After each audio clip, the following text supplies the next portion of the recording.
پاکستانی معیشت کے لیے ایک اور اچھی خبر ہے، انویسٹمنٹ کے حوالے سے بڑی اچھی خبر ہے کہ آج پاکستان میں ایک بڑی کانفرنس منعقد ہوئی ہے منرلز انویسٹمنٹ، اور 2000 کے قریب غیر ملکی وفود آئے ہیں پاکستان، امریکہ سمیت سعودی عرب، چین اور دیگر ممالک سے سرمایہ کار آئے ہیں، اور وزیر اعظم شہباز شریف نے بڑا اہم خطاب کیا اور آرمی چیف سے کانوں میں سرگوشیاں بھی کی ہیں۔ 3 صوبوں کے وزرائے اعلیٰ موجود تھے، گلگت بلتستان کے وزیر اعلیٰ موجود تھے، اگر کوئی موجود نہیں تھا تو کے پی کے کا وزیر اعلیٰ علی امین گنڈا پور موجود تھا۔ ہر اہم موقع پہ پتہ نہیں کیا پالیسی ہے پی ٹی آئی کی، یہ تو کے پی کے اندر بھی منرلز کے بڑے ذخائر ہیں معدنیات، اس حوالے سے ان کو وہاں موجود ہونا چاہیے تھا۔ دوسرا معاملہ ہے ناظرین، آج سپریم کورٹ نے ایک بڑا اہم حکم دیا 9 مئی کے تمام مقدمات کے فیصلے 4 ماہ کے اندر، جس کا مطلب ہے تحریک انصاف کے گرفتار رہنماؤں اور 9 مئی کے سہولت کاروں اور منتظمان کے لیے بری خبر ہے۔ پھر منتیں ترلے الگ، اور علیمہ خان کہتی ہیں نو نو نو میرا بھائی کوئی ڈیل نہیں کرے گا، اور پھر اعظم سواتی قرآن پہ الف کیوں اٹھاتا ہے، پھر گنڈا پور کیوں کہتا ہے کہ ہم راستہ بنانا چاہتے ہیں اسٹیبلشمنٹ کے لیے، پھر ان کی بات درست مانی جائے، علیمہ خان کی مانی جائے، یہ میں سب بتاؤں گا ناظرین۔ بسم اللہ الرحمن ناظرین، میں ہوں طارق سمیر، ڈیلی ممتاز ڈیجیٹل کے ساتھ۔ ناظرین سب سے پہلے میں آتا ہوں ناظرین، آج اسلام آباد میں طویل عرصے بعد ایک اہم کانفرنس منعقد ہوئی۔ اس کانفرنس کے لیے تیاریوں کے لیے وزارت پٹرولیم ہو، ایس آئی ایف سی ہو اور وزیر اعظم آفس ہو، انہوں نے بہت محنت کی، 1-2 ماہ سے لگے ہوئے تھے، اور اس میں غیر ملکی ماہرین ہیں، انویسٹرز ہیں، بڑی تعداد میں شریک ہوئے ہیں، اور آرمی چیف کی موجودگی اس بات کی واضح نشانی تھی کہ تمام تر سرمایہ کاروں کو تحفظ دیا جائے گا، اور انہوں نے بڑا اہم خطاب بھی کیا۔ پھر وزیر اعظم شہباز شریف نے اپنے خطاب میں واضح طور پہ 3-4 اہم باتیں کی ہیں۔ وہ کہتے ہیں کھربوں ڈالر کے معدنی ذخائر سے مستفید ہو کر ہم آئی ایم ایف کو خدا حافظ کہہ سکتے ہیں۔ جی بالکل، اگر یہ ممکن ہو جائے اگلے 4-5-10 سالوں میں، ریکو ڈیک کی کہانیاں ہم بچپن سے سنتے آ رہے ہیں، ریکو ڈیک، لیکن اس کو خراب کیا میری نظر میں پاکستان کے ایک سابق چیف جسٹس افتخار محمد چودھری نے۔ اس منصوبے کو بہت متنازع بنایا، کچھ سیاسی مقاصد کے لیے متنازع بنایا جاتا ہے اس طرح کے منصوبوں کو، کچھ ممالک کے ویسٹڈ انٹرسٹ ہوتے ہیں، دشمن ممالک بھی ہو گئے، کچھ دوست نما بھی دشمن ہوتے ہیں، وہ بھی گڑبڑ پھیلاتے رہے اس منصوبے کے حوالے سے۔ تو اس میں اب دیکھتے ہیں ریکو ڈیک کے حوالے سے بڑی اہم باتیں ہوئی ہیں۔ پھر وزیر اعظم نے 2 میری نظر میں اہم باتیں آج کی ہیں۔ وہ کہتے ہیں ان معدنیات کو کسی کو بیرون ملک لے جانے کی اجازت نہیں ہوگی، اور یہ پاکستان میں ہی تیار ہوں گی اور پھر ایکسپورٹ کی جائیں گی، جس سے اربوں ڈالر آئیں گے۔ یہ معدنیات بلوچستان کے اندر ہیں، خیبر پختونخوا، بلوچستان اور گلگت بلتستان کے اندر ہیں، اور اس میں آج بتایا گیا ہے بڑی ڈیٹیل کے ساتھ، بریفنگ بھی دی گئی ہیں، ڈسکشنز بھی ہوئی ہیں، اور روزگار کے بڑے مواقع پیدا ہوں گے پاکستانیوں کے لیے۔ کمپنیاں آئیں گی، انویسٹ کریں گی، اپنا پرافٹ تو ظاہری بات وہ لیں گی، لیکن مقامی ہزاروں لوگوں کو روزگار ملے گا۔ اور امریکہ سے بھی ایک بڑا اعلیٰ سطحی ڈیلیگیشن اس میں شریک ہوا۔ نائب وزیر اعظم وزیر خارجہ نے بھی صبح کانفرنس سے خطاب کیا پہلے سیشن میں، آرمی چیف بھی موجود تھے، اور موجود نہیں تھے اگر تو وہ کے پی کے وزیر اعلیٰ علی امین گنڈا پور موجود نہیں تھے۔ بتایا گیا ہے کہ انہیں دعوت دی گئی تھی کہ وہ شریک ہوں، لیکن وہ سیاسی وجوہات پہ شریک نہیں ہوئے۔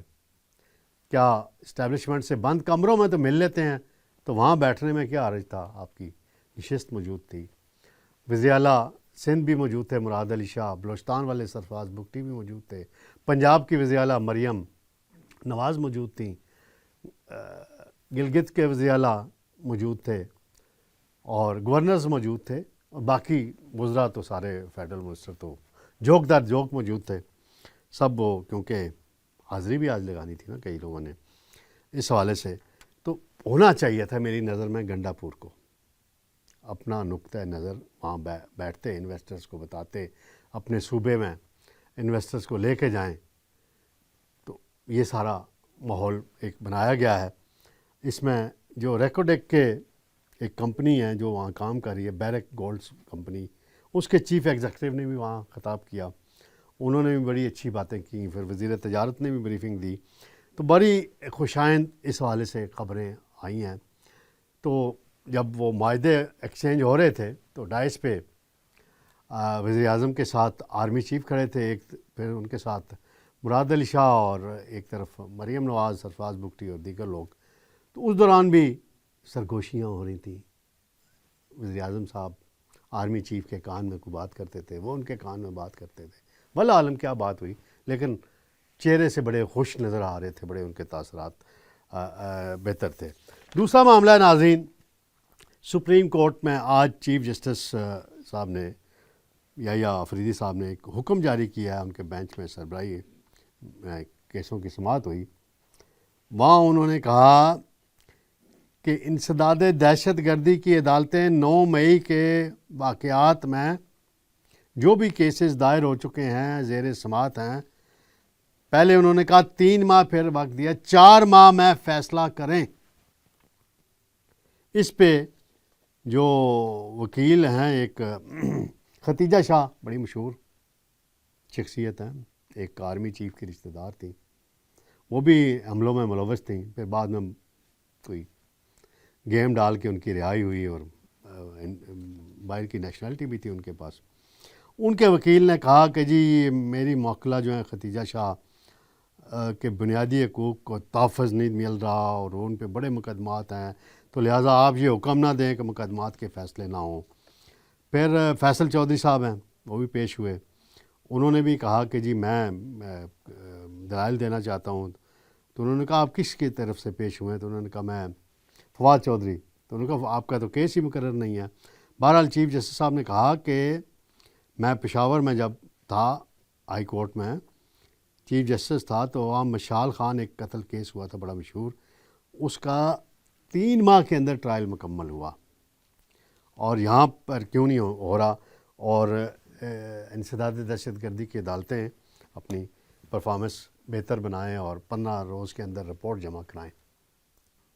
تو یہ بڑا اہم پیش رفت ہے، کیونکہ جب سے یہ واقعہ ہوا ہے 9 مئی کا، تو اسٹیبلشمنٹ یہ شکوے کرتی تھی، بات بھی کرتی تھی. D G I S P R نے بھی کئی مرتبہ اپنی پریس کانفرنسز میں شکوہ کیا کہ جی سول عدالتوں میں فیصلے نہیں ہو رہے، معاملات لٹک رہے ہیں. ڈیٹ پڑ جاتی تھی، میں بھی کہتا ہوتا تھا کہ جج صاحبان بس ڈیٹ ڈالنے کے لیے آتے ہیں، ڈیٹ ڈالی اگلی کارروائی. بھئی اگر ٹھوس شواہد موجود ہیں، پراسیکیوشن نے صحیح کیس لڑا ہے، لڑ رہی ہیں، تو فیصلہ دیں. کوئی بری ہوتا ہے تو بری ہو، کسی کو سزا ہوتی ہے تو سزا ہو. یاسمین صاحبہ ہیں، طویل عرصے سے جیل میں ہیں. سینیٹر اعجاز چودھری ہیں، جیل میں ہیں، اور اس طرح کے رہنما جیل میں ہیں. عدالتیں فیصلہ دیں، پھر اس فیصلے پر ہائی کورٹ میں جائیں، اپیل ہو، پھر سپریم کورٹ میں اپیل ہو، جو رائٹس ہیں ان کے ملزمان کے. لیکن یہ معاملے کو لٹکانا مجھے سمجھ سے بالا تر تھا. سول عدالتوں میں پتہ نہیں دیوانی مقدمات، ساری زندگیاں لوگوں کی گزر جاتی ہیں. اور اب تو سول ججوں کے تنخواہوں کا پیکج بھی دیکھیں تو ماشاءاللہ ملینز میں ہیں. 5 سے 10 لاکھ تنخواہ ہو گئی ہے ان کی، پہلے بہت کم ہوتی تھی. وہ بھی اب وہ نہیں شکوہ کر سکتے کہ ہمارا. بہرحال کیسز کا جلدی فیصلہ ہونا چاہیے، چاہے جو بھی فیصلہ دے. ناظرین، تحریک انصاف کا ہی ذکر ہو رہا ہے، تو ایک طرف منتیں، ترلے، لابنگ، کبھی اعظم سواتی قرآن پہ حلف اٹھاتے ہیں، کبھی گنڈا پور بات کرتے ہیں، کبھی بیرسٹر گور بات ہاں جی اسٹیبلشمنٹ سے بات ہونی چاہیے، یہ ہونی چاہیے. کبھی امریکہ سے ڈیلیگیشن آتا ہے، جیل میں ملاقات خان صاحب سے کرائی جاتی ہے، پھر آئی ایس آئی کے چیف سے ملاقات کرائی جاتی ہے، ہوتی ہے، اور پھر لیکن